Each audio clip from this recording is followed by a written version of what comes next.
Next gen நேயர்களுக்கு அனைவருக்கும் வணக்கம். நான் உங்கள் ஸ்ரீஷ்பம் விஜயகுமார். எல்லா உயிரும் இன்புற்றிருக்க இறைவனை வேண்டுகிறேன். உச்சிஷ்ட மகா கணபதி நமக. உங்கள் ராசிக்கு வாழ்க்கை பயணம் எப்படி இருக்கும் அப்படின்னு தெளிவாக பார்த்துருவோம். அது என்ன சார் வாழ்க்கை பயணம்? பொதுவாக ஒரு ஜாதகத்தில் எது எப்போ நடக்கும், எது நடந்தால் நல்லா இருக்கும் அப்படின்னு தெரிஞ்சுக்கிட்டா சூட்சம ரகசியம் தெரிந்து விட்டால் பல வித்தைகள் செய்யலாங்க. உங்களுக்கு பயணிக்கிற ஒருத்தர்கிட்ட கையில் விளக்க கொடுத்து போங்க அப்படின்னு சொல்கிறது ஈஸியாக இருக்கும். இந்த இடத்துல மேடு பள்ளம் இருக்குதுன்னு சொன்னால் எப்படி இருக்கும்? அது மாதிரி உங்கள் வாழ்க்கையில் ஒவ்வொரு விஷயத்துக்கும் சொல்லிட்டா இது சூட்சம ரகசியம். என்னென்னா, தசாபுத்திக்கு அப்பாற்பட்டு நடக்கக்கூடிய விஷயம். இதுதான் பேஸ். தசாபுத்தி, அது மட்டும் இல்லாமல் அந்த வயது, இந்த கரெக்டாக அந்த வயது ஒட்டி வர வர நடக்கும். இப்போ தசாபுத்தி அதுவும் சப்போர்ட் பண்ணும்போது சம்பவம் நிர்ணயிக்கின்றன. சூட்சமாக ஒரு சிலருக்கு சார் திருமணத்துக்கு அப்புறம் வளர்ச்சி அப்படிம்போம். அப்போ அவர் மேரேஜ் ஃபஸ்ட்டு பண்ணணுமா, வேலைக்கு போகணுமா? உத்தியோகம் புருஷ லட்சணம். வேலை சரியாக அமையலை, நான் நல்ல வேலையை பிடிச்சிட்டு தான் நான் திருமணம் பண்ணுவேன்னா சிக்கல் வந்து சேர்ந்துடும். அப்போ சார் ஃபஸ்ட்டு திருமண அமைப்பு தான் திருமணம் பாருங்கள், முடிங்க, அதுக்கப்புறம் இயற்கையாக வரும். நிறைய பேர்த்து கேள்விப்பட்டிருங்க, கல்யாணத்துக்கு அப்புறம் தான் மனைவி வந்த யோகம், கணவன் வந்த யோகம்னு சொல்லுவாங்க. அது மாதிரி ஒரு சிலர் பார்த்திங்கன்னா, சார் இடம், வீடு, சொத்து எந்த ஏரியாவில் வாங்கினா அமையும், என் வீட்டு பக்கம் எப்படி இருக்கும், இது பேஸ். என் வீட்டில் பெட் அனிமல்ஸ் வளர்க்கலாமா, இது பார்த்தரலாம். பூர்வீக சொத்து எனக்கு செட் ஆகுமா இல்லையா, வச்சுக்க வேணுமா வேண்டாமா, இதையும் பார்க்கலாம். தொழிலாக பிஸ்னஸாக நிறைய பேர் தொழில் பண்ணுவாங்க, நிறைய பேர் பிஸ்னஸ் சம்மந்தப்பட்ட எனக்கு செட் ஆகுதுங்கிறாங்க, இல்லைங்கிறேன். அதை பற்றி வெளிநாட்டு வேலை என்ன ஒரு சில ஜாதக ரீதியாக சொல்லும். சார் இந்த மாதிரி விஷயத்துக்கு நீங்கள் உடலை பார்த்து கொள்ள வேண்டும், இந்தந்த வியாதிகள் வர வாய்ப்புண்டு, இதான் சூட்சமம். எந்த இறைவன் வழிபட்டால் நல்லாயிருக்கும் அப்படின்னு தெளிவாக உங்கள் 3 நட்சத்திரம் இருக்கு இல்லையா, இதை வச்சுன்னு சொல்லிடலாம். எங்கள் வீட்டு அருகில் இருக்கிறவங்க நிறையவே சொல்லலாம். சார் உங்களுக்கு யார் நன்மை செய்வா, யார் துரோகம் செய்வான்னு எப்படிங்க, எந்தெந்த ராசிக்காரங்க இப்போ சொல்ல போகிறதில்ல. உங்களுக்கு இந்த ராசிக்காரங்கிட்ட கவனமாக இருங்க, இந்த ராசிக்காரங்கிட்ட பழகுங்க, இதையும் சொல்ல போகிறோமே. அப்போ நிச்சயமாக உங்கள் வாழ்வில் ஒரு ஐ ஓப்பனராக இருக்கும்.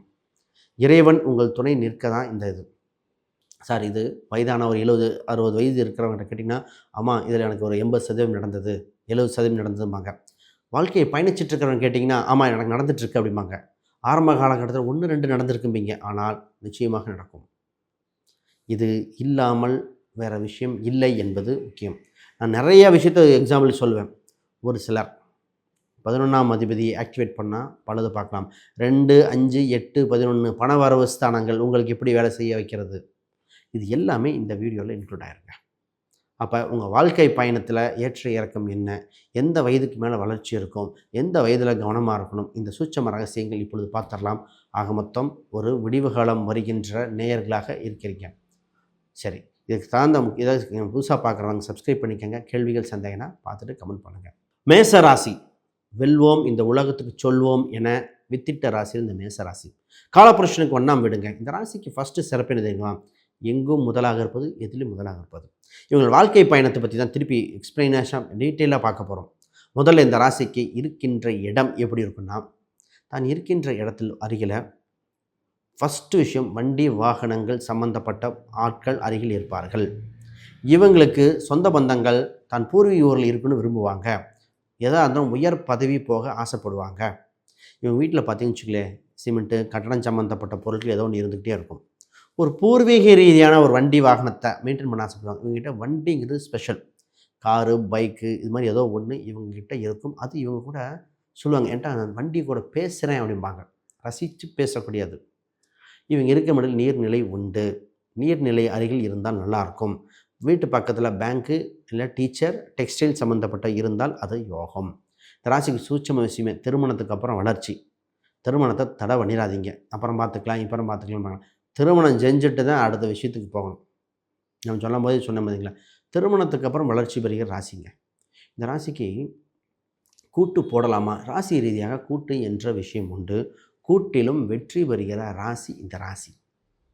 என்ன இந்த ராசிக்காரங்க எவ்வளோ பண்ணுவாங்க, சொந்த பந்தங்கள் ஒத்துக்க மாட்டாங்க, உங்களை ஒரு எதிரியாக பார்க்கும் மனப்பக்கம் சில வருடம் இருக்கும். அதையும் கடந்து தான் போகணும். இந்த ராசிக்கு பொதுவாகவே அண்டை வீட்டார், பக்கத்து வீட்டுக்காரங்க எதிரியாக வர வாய்ப்புண்டு. என்ன சார் இப்படி சொல்கிறீங்க, அப்போ உங்கள் சூட்சம ரகசியம் பக்கத்து வீட்டுக்கார்ட்ட சொல்லலாமா? மறைமுக ஒரு சில விஷயங்கள் மறைக்கணும் போம். அதில் இந்த விஷயங்கள் பக்கத்து அருகில் வீட்டுக்காரங்கிட்ட அவ்வளோ சூட்சமங்கள் சொல்ல வேண்டிய அவசியம் இல்லை. இப்போ ஆணோ பெண்ணோ இருக்கிறவங்க, அவங்க தம்பி தங்கையாக இருக்கிறவங்க என்றோ ஒரு நாள் சண்டை வந்து சரியாக போகும். இதுதான் விஷயம். சார் வேலை எப்படிங்க இருக்கும்? வேலையில் அடிக்கடி மாற்றம் இருக்கும், ட்ராவல் இருக்கும். அதுதான் உங்கள் வேலை ரகசியம். ஒரு வேலை செஞ்சுட்ருப்பீங்க, ஒவ்வொரு 3 வருஷம் ஒரு டைம் மாறிட்டே இருக்காங்க. இது ஒரு செக்டார். ஒரு சிலர் சொல்லுவாங்க, சார் சார் ட்ராவல் அடிக்கடி வந்துக்கிட்டே இருக்குங்க, போயிட்டு போயிட்டு வர மாதிரி இருக்குது. ஒரு சிலர் இந்த மாதிரி தொழில் இருக்கிறவங்க ஒன்றும் சூப்பர்வைசர் மாதிரி இருந்துடணும், வேலையாட்களை மெயின்டைன் பண்ணுற மாதிரி இருந்துடணும். நம்பர் 1. நம்பர் 2 என்னென்னா, ட்ராவல் பண்ணுற மாதிரி இருந்துடணும். இல்லை ட்ராவல்ஸ் நடத்துகிற அந்த மாதிரி விஷயம் இருக்கும். இன்றைக்கி இந்த ராசி ஆன்லைன் சம்மந்தப்பட்டது சக்ஸஸ் பண்ண ராசி இந்த ராசி. 3ஆம் இடம் மீடியா, ஆன்லைன் சம்மந்தப்பட்ட அவ்வளோ அற்புதமாக இருக்கும். இவங்களுக்கு சொத்து சுகம் உண்டு. நீர்ப்பான பங்கான இடத்துல பார்க்கணும். தாய் பாசம் அதிகம். ஏன் சொன்னால் அம்மா சொன்னால் ஒரு வார்த்தை, சரி அம்மாக்காக பார்ப்போம் அப்படிங்கிற ராசி இந்த ராசி. இவங்களுக்கு சிவ வழிபாடு சிறப்பாக இருக்குங்க. குலதெய்வத்தில் சிவ வழிபாடு, தீபம் ஏற்றி வழிபாடு செய்தால் இந்த ராசி ஜெயிச்சிருது. இந்த ராசிக்கு அரசியல் என்ற ஒரு எண்ணம், அரசியல் பற்றிய நிலைப்பாடுகள் நிச்சயமாக உண்டு. அந்த நிலைப்பாடுகள் இவங்களுக்கு இவங்க நிச்சயமாக நிறைய பேர் பொலிட்டிக்கலில் இன்வால்மெண்ட் காட்டுது. ஒரு சிலருக்கு சினிமா சம்மந்தப்பட்டது, ஒரு சிலருக்கு காதல் சம்மந்தப்பட்டது. காதல் இல்லாத மேசம் இல்லை அப்படிங்களாம். ஆனால் நடக்குதா நடக்கலையாங்கிறது மற்ற அடுத்த விஷயங்கள். ஆனால் இந்த ராசிக்கு இஎம்ஐ சம்மந்தப்பட்டது, பொதுவாகவே எதுக்கெடுத்தாலும் லோனில் வாங்குகிற ஹேபிட்டை தவிர்க்க வேண்டிய ராசி இந்த ராசி. அதையும் சொல்லணும் இல்லையா? கடனால் தத்தளிக்கிறது. ஒரு சில வாங்கின பணத்தை கொடுக்க இதாயிரும், பிரித்து கொடுக்கும். இந்த நீ 2000 கொடுக்கணும், இன்றைக்கி ஒரு 1000 வச்சுங்க, அப்போ 1000 தரேன். அதை தவிர்க்க வேண்டிய ராசி. இந்த ராசிக்கு பூர்வீக சொத்து உண்டு. பூர்வீக சம்பந்தப்பட்ட விஷயங்கள் சின்ன சின்ன சச்சரவுகள் பின் அமையும். வண்டி வாகனத்தில் பயணிக்கும் போது இந்த ராசிக்கு கவனமாக பயணிக்க வேண்டிய ராசி இந்த ராசிங்க. இப்போவுமே இந்த வண்டி வாகனத்தில் பயணிக்கிறேன், போக்குவரத்து, ஒரு சிறு விபத்து உண்டு, அதில் தப்பிக்கும் ராசியாக இருக்கிறீர்கள். அப்பப்போ உங்களுக்கு பரிகாரமே பிளட் டொனேஷன் பண்ணுறது தான் ரொம்ப ரொம்ப முக்கியம். வருகின்ற கலஸ்தரத்தின் மூலம் லாபம் உண்டு. மனைவினா அவங்க மூலம் வருமானம் உண்டு, கணவன்னா அது மூலம் வருமானம் உண்டு. உங்களுக்கு தந்தையுடன் கருத்து வேறுபாடு ஆரம்பத்தில் இருக்கும். ஆனால் தந்தை இல்லாத காலத்தில் தந்தை தான் பெஸ்ட்டுன்னு சொல்லுவீங்க. இடம் மாறிய தந்தை, பூர்வீகம் மாறி இருப்பாங்க. நீங்களே நிறைய பக்கம் பூர்வீகம் மாறி இருப்பீங்க. பூர்வீகம் மாத்திரம் நல்லாவும் இருக்கும். அப்போ பூர்வீகம் சம்மந்தப்பட்டது நல்லபடியாக இருக்கக்கூடியது. உங்கள் ராசிக்கு தொழில் சம்மந்தப்பட்டது பண்ணவுன்னா பொதுவாகவே குளம் தொழில் சம்மந்தப்பட்டதும் நல்லா இருக்குது. புது தொழில் புதுசாக நாங்கள் கற்றுக்கிறேன் இது வரைக்கும் யாருமே தலைமுறையாக பண்ணதில்லை. அந்த தொழில் பார்த்திங்கன்னா மற்றவங்களால எடுத்து பண்ண முடியும். கொஞ்சம் வேலையாட்கள் போட்டு பண்ணுற மாதிரி இருக்கணும், தனித்து பண்ணக்கூடாது. ஆனால் இந்த ராசி எங்கே மாட்டிக்கும்னா, 10 லட்ச ரூபா ஸ்பெண்ட் பண்ண வேண்டிய இடத்துல 15 லட்சம் ஸ்பெண்ட் பண்ணிடும். எக்ஸஸ் வேலையாட்கள் வைத்துக்கொள்வது தவறாக முடிகின்றன. கம்யூனிகேஷன், மொபைல் ஃபோன் சம்மந்தப்பட்டது எப்பவுமே கரெக்டாக மெயின்டைன் பண்ணணும். அகலக்கால் வைக்காமல் இருந்த ராசி ஜெயிச்சு கொண்டே இருக்கின்றன. சார் அப்போ இந்த ராசிக்கு லாபம் உண்டுவா? நிச்சயமாக லாபம் உண்டு. வெளிநாட்டு பயணங்கள் உண்டு. இடம் மாறி பிடிப்பீர்கள். வாழ்வில் அதிர்ஷ்ட கதவு தட்டுகின்ற காலகட்டமாக இருக்குது.